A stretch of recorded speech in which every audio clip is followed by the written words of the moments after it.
Hello friends, today I will explain you the story The Shoemaker from where we have left in part 1. Friends, in part 1 we have done till page number 4 with a weary sound that was not a sigh nor a groan. He bent to work again until the silence was again broken. Friends, अगर अभी तक आपने हमारा part 1 इस chapter की explanation वाला video नहीं देखा है तो अभी डिस्क्रिप्शन बॉक्स में दिए गए लिंक पर दबाएं ताकि आपको पहले वाले चैप्टर की एक्सप्लेनेशन मिल सके। तो चलिए दोस्तों शुरू करते हैं। His haggard eyes turned to Defarge as if he would have transferred the question to him. अब द शूमेकर जो था वो अपना नाम बताता है मिस्टर लॉरी को, फिर वो दोबारा काम पे बैठ जाता है। हमने अब तक ये पढ़ा था और अब उसे ऐसा लगता है कि डिफार्ज ने उससे कोई क्वेश्चन पूछा तो वो अपनी आंखों से, मतलब जैसे उसमें बड़ा दुख है, दुख भरी आंखों से डिफार्ज की तरफ देखता है कि जैसे उसने कुछ उसे कहा हो।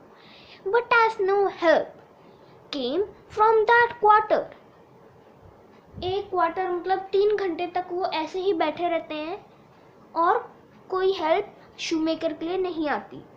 They turned back on the questioner when they had sought the ground. I am not a shoemaker by trade. No, I was not a shoemaker by trade. I learned it here. I taught myself. I asked leave too.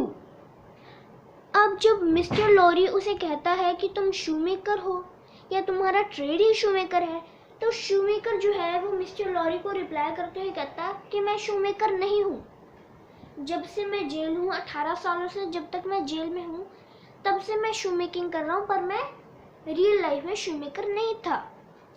वो कहता है ये मैंने खुद सीखा है। I learned it here. I taught myself.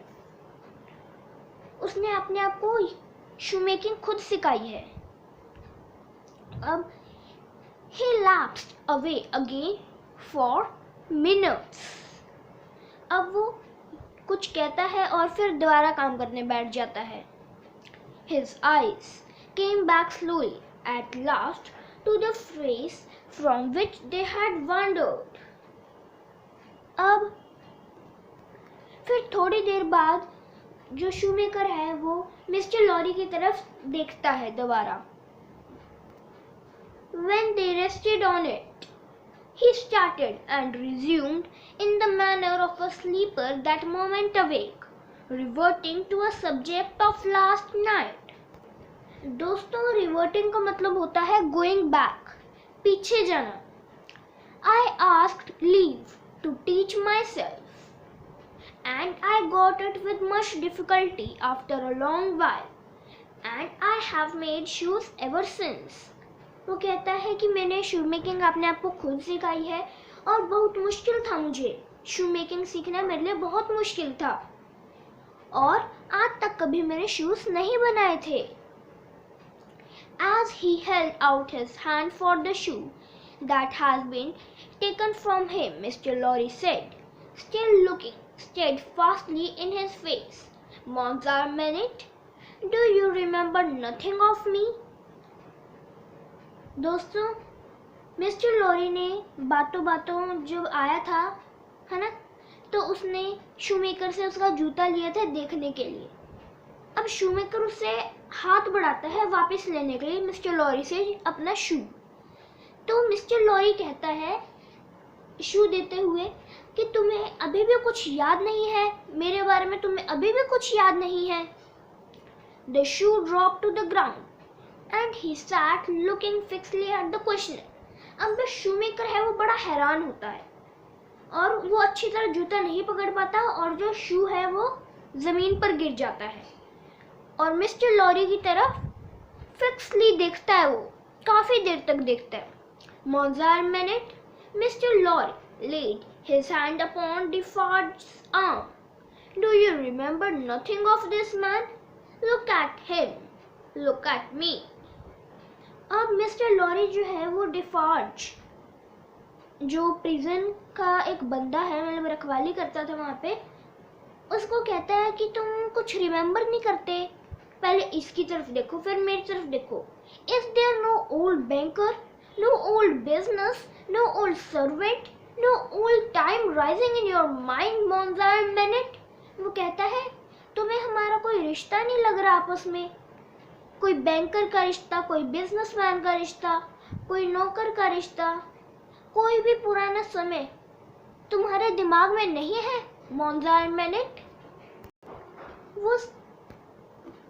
वो ये सब बातें डिफार्ज से पूछता है. कौन पूछता है? मिस्टर लॉरी डिफार्ज से पूछता है. As the shoemaker sat looking fixedly by turns at Mr. Lorry and at Defarge. अब जो शूमेकर है वो अपना काम करता है और बीच बीच में कभी मिस्टर लॉरी की तरफ देखता है और कभी डिफार्ज की तरफ. Some long obliterated marks of an actively intent intelligence in the middle of the forehead gradually forced themselves through the black mist that had fallen on him. दोस्तों, obliterated का मतलब होता है destroyed, मतलब पूरी तरह नष्ट हो जाना. They were overclouded again. Overclouded का मतलब dark और gloomy, बहुत अंधेरा अंधेरा सा. They were fainted, they were gone, but they had been there. And so exactly was the expression repeated on the fair young face of her who had crept along the wall to a point where she could see him, and where she now stood looking at him, with hands which at first had been only raised in frightened compassion. Shoemaker के माथे पर lines आ जाती हैं और ऐसा लगता है कि वो कुछ इंटेलिजेंट पर्सन की तरह बहुत डीपली इंटेंसली कुछ सोच रहा है. Darkness had fallen on him in its place. Shoemaker को ऐसा लग रहा था कि उसे दूर दूर तक कुछ याद ही नहीं आ रहा. He looked at the two less and less attentively, and his eyes in gloomy abstraction sought the ground and looked about him in the old way. दोस्तों, abstraction का मतलब होता है the state of being lost in thought, सोच में पड़ जाना. Finally, with a deep long sigh, he resumed his work. Shoemaker एक लंबा सा ब्रेथ लेता है और वो फिर काम पे लग जाता है. Have you recognized him, Monsieur? asked Defarge in a whisper. अब डिफार्ज शूमेकर से पूछता है कि तुम्हें कुछ याद आया मॉन्सायर? Yes, for a moment. At first I thought it's quite hopeless, but I have unquestionably seen for a single moment that face that I once knew so well. अब शूमेकर को कुछ कुछ याद आता है कि ये फेस उसने पहले बहुत अच्छी तरह देखा है, पर अब उसको इसके बारे में कंप्लीट इन्फॉर्मेशन नहीं है, मतलब इसके बारे में पूरी जानकारी नहीं है. Hush, let us draw further back. Hush. She had moved from the wall of the garret, very near to the bench on which he sat. अब जो लुइस थी, शूमेकर्स की डॉटर थी, वो गैरेट की वॉल से हटकर शूमेकर के पास जो बेंच होता है उसके पास आकर बैठ जाती है. There was something awful in his unconsciousness of the figure that could have put out its hand and touched him as he stopped over his labor. अब शूमेकर अपना सारा काम छोड़ देता है और उसकी तरफ बड़ी हैरानी से देखता है. It happened at length that he had the occasion to change the instrument in his hand for his shoemaker's knife. कुछ देर बाद शूमेकर अपने हाथ से पहला औजार नीचे रखता है, इंस्ट्रूमेंट मतलब औजार, उसको नीचे रखता है और दूसरा औजार जो कि चाकू है उसको उठा लेता है. It lay on that side of him which was not the side on which she stood. जो शूमेकर के औजार थे वो उसके ऑपोजिट साइड पे पड़े थे जिस साइड पे लुइस बैठी थी। He had taken it up and was stopping to work again when his eyes caught the skirt of her dress. Shoemaker फिर काम करना बंद कर देता है जब शूमेकर को लुइस की ड्रेस दिखाई देती है, स्कर्ट दिखाई देती है लुइस की। He raised them and saw her face. Shoemaker अपना मुंह उठाता है और लुइस की तरफ देखता है। The two spectators started forward, but she stayed them with a motion of her hand. She had no fear of his striking at her with the knife, though they had. Louise है जो थी उसे कोई डर नहीं था कि shoemaker उस पे चाकू से अटैक करेगा, क्योंकि वो उसे लगातार स्टेयर कर रहा था और उसके हाथ में चाकू भी था, पर उसे पता था कि वो उसके फादर हैं, इसलिए उसे कोई डर नहीं था। He stared at her with a fearful look. अब जो शूमेकर है वो लुइस की तरफ बड़ी हैरानी से देखता है काफी देर तक। And after a while, his lips began to form some words. और कुछ देर बाद वो कुछ बड़बड़ाने लगता है। Though no sound proceeded from them, पर कोई आवाज नहीं आती। By degrees, in the pauses of his quick and labored breathing, he was heard to say, "What is this?"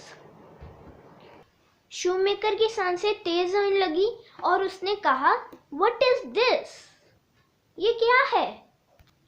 With tears streaming down her face, she put her two hands to her lips and kissed them to him. Louise अपने दोनों हाथों को अपने lips पर रखती है और shoemaker की तरफ किस करती है। You are not the Gawler's daughter.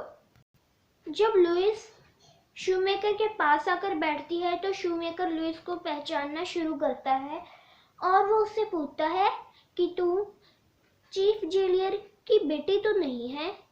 She sighed no. वो लुइस शूमेकर से कहती है नहीं। Who are you? शूमेकर फिर हैरानी से पूछता है कि फिर तुम कौन हो। Not your trusting the tones of her voice, she sat down on the bench beside him. अभी भी शूमेकर को लुइस की आवाज की पहचान नहीं थी। He recoiled, but she laid her hand upon her arm. Louise अब बैठ जाती है उसके पास बेंच पर, जिस बेंच पर शूमेकर बैठा था, और उसकी आर्म पर अपना हैंड रखती है और शूमेकर अपना शरीर पीछे करता है। A strange thrill struck him when she did so, and visibly passed over his frame. He let the knife down softly as he sat staring at her. Shoemaker फिर अपना नाइफ नीचे रखता है बड़ी आराम से और लुइस की तरफ स्टेयरिंग करता है, मतलब उसकी तरफ काफी देर तक देखता ही रहता है।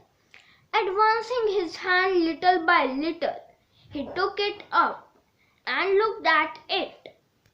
शूमेकर लगातार अपना शरीर पीछे करता रहता है और लुइस की तरफ फिक्सली देखता रहता है। In the midst of the action, he went astray and with another deep sigh fell to work to his shoemaking.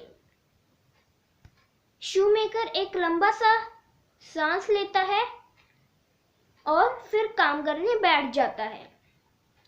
A Tale of Two Cities by Charles Dickens. Extract from A Tale of Two Cities by Charles Dickens. Thank you, friends.